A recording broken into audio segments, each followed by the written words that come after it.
Ms. Lee, anything just in general we would want to know if going to China? I do suggest you first learn how to use chopstick to eat.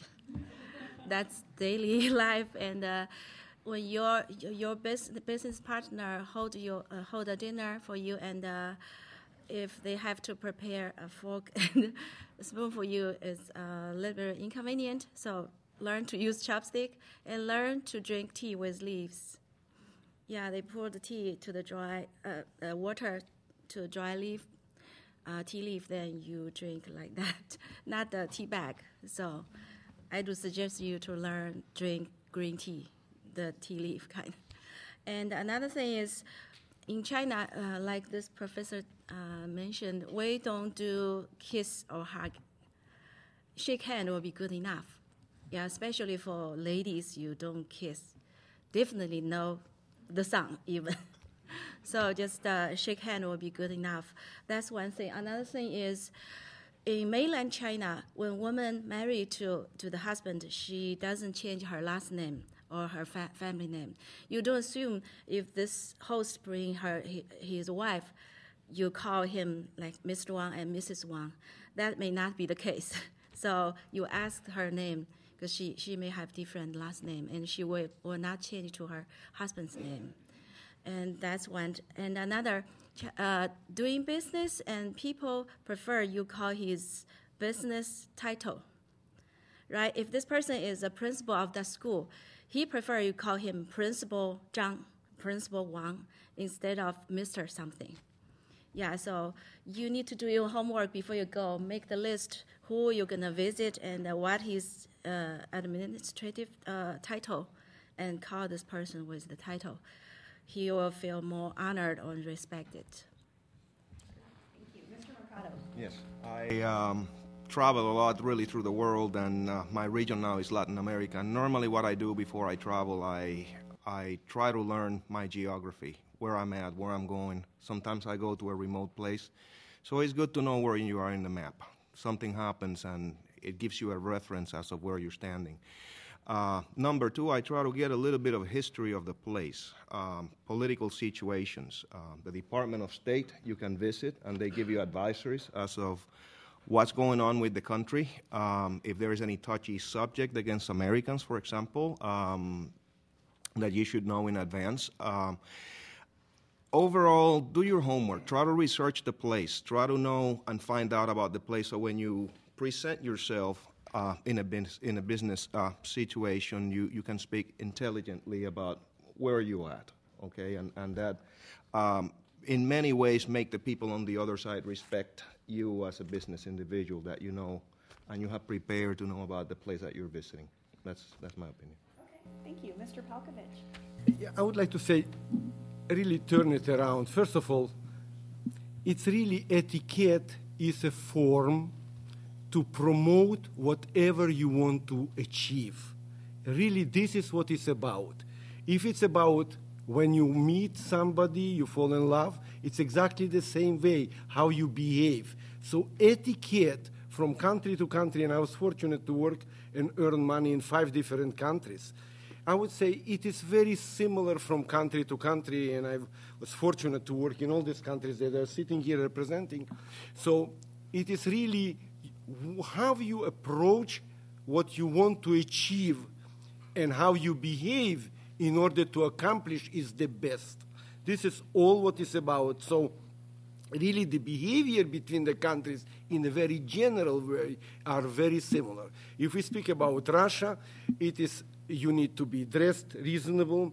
It is very dependent in Russia where you are, on kind of what kind of meeting you have, what kind of a level it is. If it's one-to-one, it's always a small talk in front, where you graduated, what you are doing, how you came here.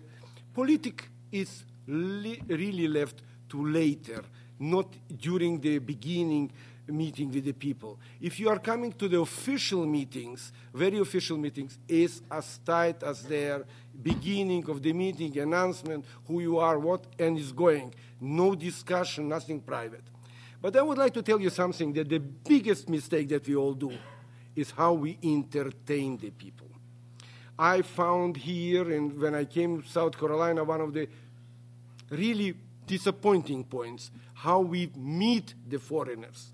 People would come from all the countries, from Russia, from Italy, France, any country. How we entertain them, how lonely they are in the evening, how we make their life easier. Why etiquette? Why we need it? We need it in order to achieve something. If we want to achieve, it's not only how we behave. All together, we want to be friendly.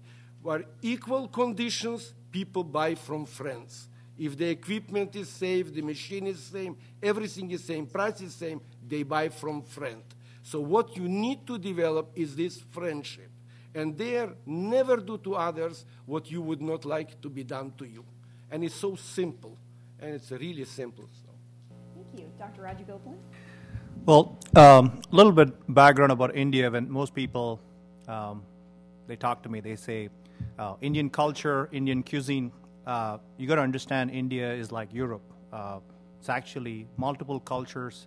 We have around 600, 700 languages, official languages, close to 1,000 unofficial languages.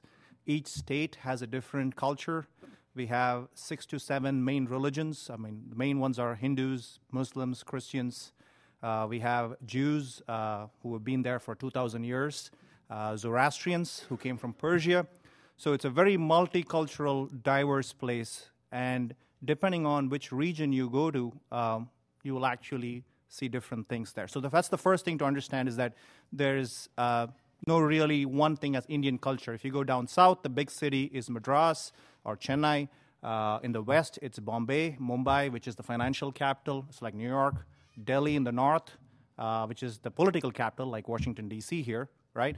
And in the east, it's Calcutta. And of course, down south, we have 2 other hubs, which Bangalore and Hyderabad, which are IT hubs in India.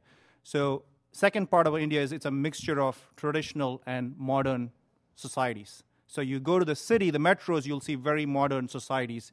You'll get whatever you get here, but if you start going over to the hinterlands and the villages, you will start, or smaller towns, you will start seeing a more traditional society. So you got to be careful where you go and the way you interact.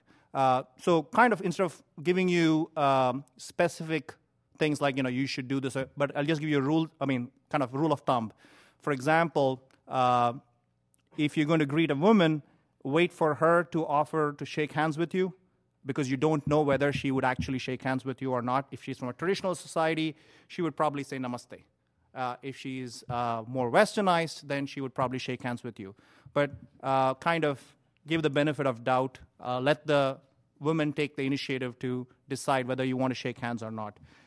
Second thing is that when in doubt, whether to be more formal or not, go ahead and be more formal, right? So if you don't know how to dress, whether you need to be very formal in your dress, and you don't know what the dress code should be, go ahead and wear a suit and a tie and be very formal.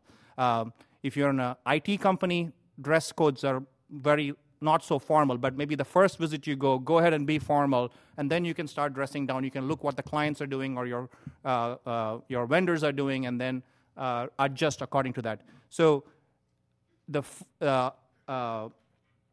see, and I think one small rule is when you give or take something, always use your right hand.